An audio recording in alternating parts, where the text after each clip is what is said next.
What's up, everyone? This is Dale from Upstate Bets and DFS. I'm here with my partner Reoz. We're going to be covering the main slate here on MLK Day. So we had games all day, starting at like 1 o'clock around there, 12:30. We covered a bunch of the games over on Patreon, but here on Upstate Bets, we're going to be covering the game that starts at 6 o'clock between Milwaukee and Atlanta, and go all the way down until the final game here between the Lakers and the Jazz. So that's usually what we do. We usually start from like the 7 o'clock games on. We never really have early games besides maybe on Saturdays or Sundays. Sometimes they throw some early games at us. But an awesome day for NBA so far. MLK Day is always amazing for NBA.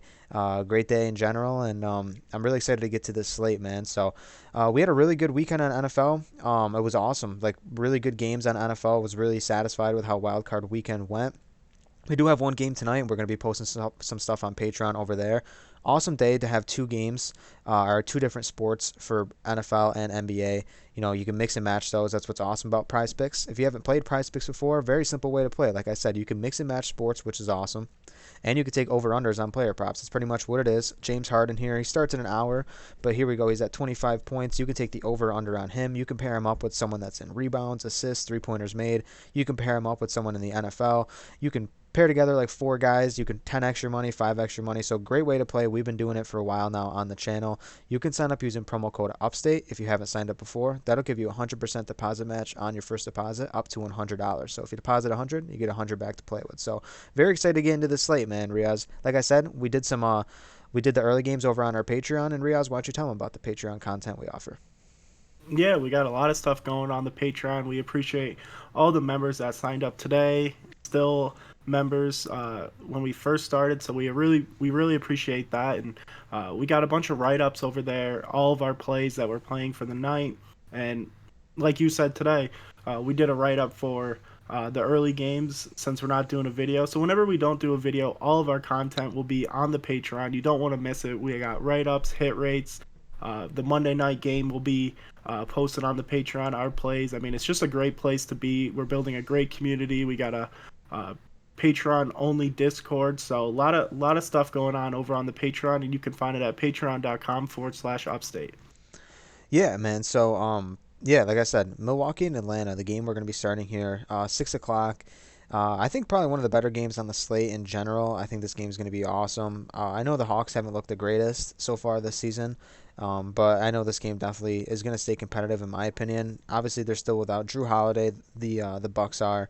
So, I mean, what do you think about this game in general? And is there anyone that you like in this game for player props? Yeah, I think it's going to be an awesome game.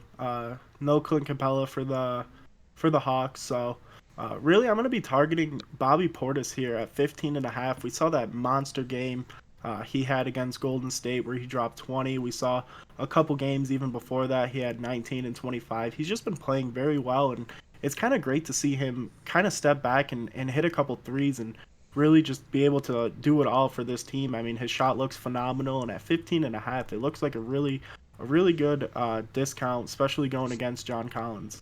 Yeah, I mean, I'm right there with you, and I like Giannis, man. Giannis is at 29 and a half. I know it's definitely looks sketchy. In a lot of these games, he's kind of been like just getting us over there, similar to how Embiid's been playing. But I just don't think Atlanta has anyone that can match up with him on the inside, especially with no Capella here tonight. They're gonna be trying to throw him. They're gonna try to throw bodies at Giannis, but he's just simply playing at an MVP level.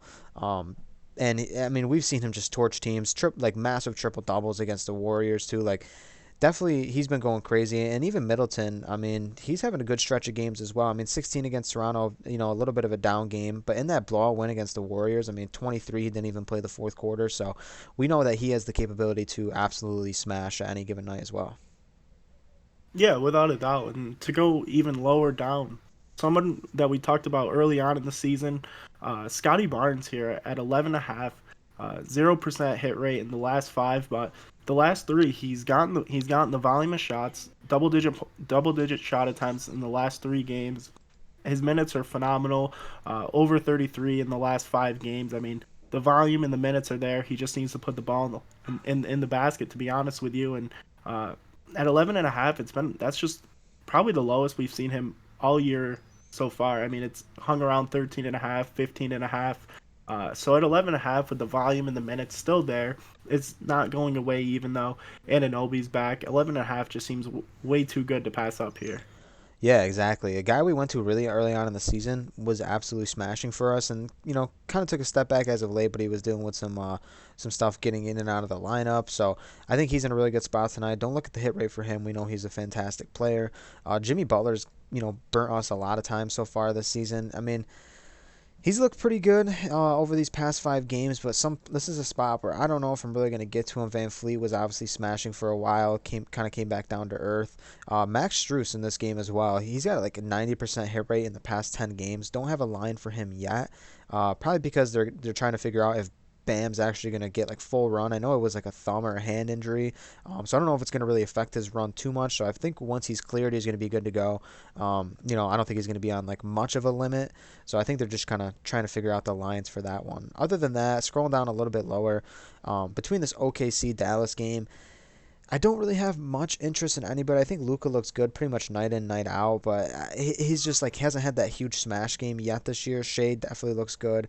He had those 2 big games going against the Brooklyn Nets, and then anyone in this game interests you, man, or are you targeting this Utah and Lakers game? It's kind of these later games. What do you think? Yeah, I actually really like this Dallas OKC game. I got my eyes on Dort here at 15 and a half. 4 out of the last 5, shooting the ball really well, and we know just the volume of shots he takes. I mean, upwards to 8 to 9 threes at almost every single game, and I think this game's going to be very high scoring. Dallas can't really stop anyone, and neither can OKC. This game is going to be very high scoring with Porzingis coming back in this game. It might add a blowout factor, but as of late, OKC has been playing kind of up to their competition as of late, and with Dort at 15 and a half, it just seems like really good value to me. Yeah, I mean, definitely a guy that can go out there and give you the volume of shots that you're looking for. I mean, he's definitely viable to shoot like 10 3-pointers night in, night out. So if he hits that at a decent clip, you're definitely looking at some green for Dort here. So I don't mind that at all. LeBron too. I mean, just fantastic this season. It's been playing the center position lately. I just don't know what they're even doing with this lineup. If I'm the Lakers, I definitely have LeBron go back to the point guard, have him running the show. But I mean, I don't know how he squares up against Rudy Gobert. They're just running this extreme small ball lineup with LeBron at the center position. Very weird. But hey, he's been smashing. So in terms of player props, I think LeBron still looks good. Yeah, I mean, I don't mind LeBron at 30 and a half, still with no AD. We know Russell's just been struggling. It's kind of been LeBron James and Malik Monk, so definitely don't mind that. And then, like you said, if LeBron's gonna play in the center, I have no problem going to Rudy Gobert.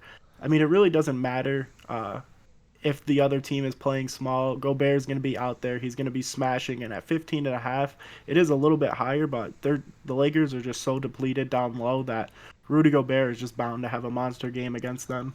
Yeah, Howard definitely can get some run, but always a guy that will come in for 15, 20 minutes and just get in foul trouble. So Rudy Gobert can definitely get to the line quite a bit this game, in my opinion. I think 15 and a half looks pretty good for him, especially against the Lakers squad. So let's jump over to rebounds, man. So at the top, like I said, we can ignore these games up here at the top. Like I said, we did all that on our Patreon service. And then starting at the 6 o'clock game, Giannis, no Clint Capella, I think definitely looks good again. I know I like him in the points as well, but there's no reason for him tonight not to smash against this Hawks team. So I think he definitely looks good. And Portis too, he's at 9. Great stretch of games we've seen on him these last 5. Anyone here in this game or anyone in the rebounds in general you want to talk about? I mean, I don't mind Bobby Portis. I never really love his line when it's at 9, but just the way he's been playing, it's tough not to go to him. And then I was on John Collins the other night at 8.5. That just seems way too high. Just an awful hit rate. 1 out of the last 5. I really don't mind taking his under. It seems to me that he's just not a rebounder. He's just a scorer. Clint Capella, that's why we've seen so far this year, he's been grabbing upwards to 16, 18 boards at some point. So I don't mind that under, but really I'm kind of looking at this Miami Heat game in Toronto. Definitely Pascal is definitely in play at 7.5. We saw his line creep up to 9, creep up to 8.5. I think at 7.5, that's just a great value for him. We saw back-to-back games now where he's gotten double-digit rebounds, and if he's just going to continue to play the center, we know all the centers that uh, Miami has. If Bam comes back, I still don't mind it. He just matches up very well at the center spot with anybody. Yeah, I mean, realistically, Pascal Siakam, just massive run. I mean, getting 39, 40 minutes a game, I really can't blame you if you want to go to rebounds for Siakam tonight. I really like that line at 7.5. I really do. Going down a little bit more, Shea flirted with a triple double a little bit against Brooklyn, was 1 assist shy. But I don't like this line for him at 4.5. And next to him, Luca at 8.5. I think he looks really good. Obviously, Porzingis definitely affects this line a little bit, but I think regardless, Luca still kind of goes out there and gets his. Um, I think it just improves them as a rebounding team, more or less take away from Luka's production. So I think you can still go to Luka tonight and feel pretty safe. Yeah, without a doubt. And I just wanted to mention Dort at 3.5. He's been at 3.5 for a while now. Uh, he had a stretch of games where he was 80% of his last 10 as of late. He just is just not getting us there. One against Brooklyn, just falling a half a rebound short against Cleveland, but just with his hit rate alone, really in the last 20 games, probably right now being around 65, 70%. I have no problem going back to Dort. I know I like him a little bit more for sure on the points, especially with Porzingis coming back, but Dort at the rebounds is definitely one to take a look at. Yeah, no doubt. And down here at the bottom, Rudy Gobert, he's at 14. Similar to what I said about Jokic, don't be scared to go to someone that's just absolutely smashing like Gobert is against this Lakers team. They present no threat to me down on the inside, especially in terms of grabbing rebounds. I think Gobert looks awesome tonight. 19 against the Warriors, 19 against Denver, and that is, that's some good competition in terms of rebounding. 17 against Valanciunas, 16 against Karl Anthony Towns, 14 against Nurkic. So he's went against the elite, and now he's dealing with LeBron James down there that he's significantly taller than, and I think will have no problem going down there and grabbing 15, 16 boards tonight. Yeah, I mean it's definitely amazing to see he comes back after missing that long stretch of games and just going off and having 19 rebounds against Jokic. So definitely one that is for sure in play here tonight. And then we're going to jump over to assists, man. I think assists looks really good. These early games, there was a lot of guys here that looked really good all day. But coming down here, Cole Anthony's a guy at 5.5 that I really like tonight. Going against this Portland team that's just been very bad all year. I know that they're flirting with the idea of McCollum coming back. I'm not sure if he's officially listed back in the lineup yet. I don't know if he's going to get full run or not. I highly doubt it, especially because of the injury. That was just like very weird. Was that the collapsed lung he was still dealing with, Reoz? Yeah, yeah. So I mean, I highly doubt they give him full run here, especially conditioning purposes. But I think Cole Anthony looks awesome here at 5.5. Definitely early on in the season, guy that was averaging like 6 to 7 night in night out. So I think he looks really good. Yeah, 5.5 even with um no no Kendall or no oh my gosh. Wendell Carter. Wendell Carter, yeah. It really doesn't matter. I mean, Mo Bamba's still down there. He's got a bunch of playmakers around him. Definitely was disappointed to see he only had 3 against Dallas, but Cole Anthony is always in play. And then another guy that's always in play is DeJounte Murray. Uh, at 8, we saw him as high as 9, 9.5. We're a little down to earth here at 8 with against the Phoenix Suns, who do play very well against teams. And but like I said with a lot of people, DeJounte Murray is matchup proof. It really doesn't matter who they're playing. Getting Derek White back, getting Kendall Johnson back, it's just been phenomenal to see. So 8.5, it really doesn't scare me, especially with DeAndre Ayton being questionable here in this game. Yeah, no doubt. I mean, like you said, his line has creeped up significantly in some of these games, like to 9, 9.5. I think 8 is really good value. Ayton is officially listed as out in that game as well. So Murray looks really good. I think that game definitely could stay competitive. Paul's another guy you can look to, but with no 8 in there tonight. I don't know if I really like Paul that much at 9. And then I think that's pretty much it for me in assists here. Is there anyone else you want to tackle? I just want to talk about Shea. We talked early on this season. He just wasn't getting anything going. He was not being the leader and the playmaker for this team. But as of late, 4 out of the last 5, his line has not creeped up. It's kind of hung around 5 all year. I'm expecting a bunch of points in this game, so no problem going to Shea with Giddy shooting the ball better. I talked about Lou Dort's points. You could definitely match up Dort's points with uh, Shea's assist and grabbing somebody else. I really don't mind that. No, I don't mind that either. That's really good correlation in terms of that game, especially the game that we're predicting to stay a little bit competitive, more than people probably predict it to be. I think OKC definitely could keep that one competitive. They beat some solid teams so far, and they've kept up with good teams, like Reoz said. So, yeah, jump over to three-pointers made, especially for a huge slate. I'm surprised we're kind of like, really only offering what we have here right now.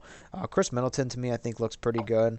Just in terms of volume, I mean, realistically, I won't even say it's much of a volume. He's just been shooting it like so good from deep. I mean, um, against the Warriors, obviously was fantastic, but he's definitely a guy that never really shoots double digits. Rarely he'll go out there and shoot double digits. Usually he hovers around like 6 to 8, but he just shoots at a really good clip. So, Chris Middleton, we just got added a person here. I believe it was Donovan Mitchell just Devin got added, or was and it Devin Booker? Booker, Okay, I believe both of them. yeah. So anyone here that you like?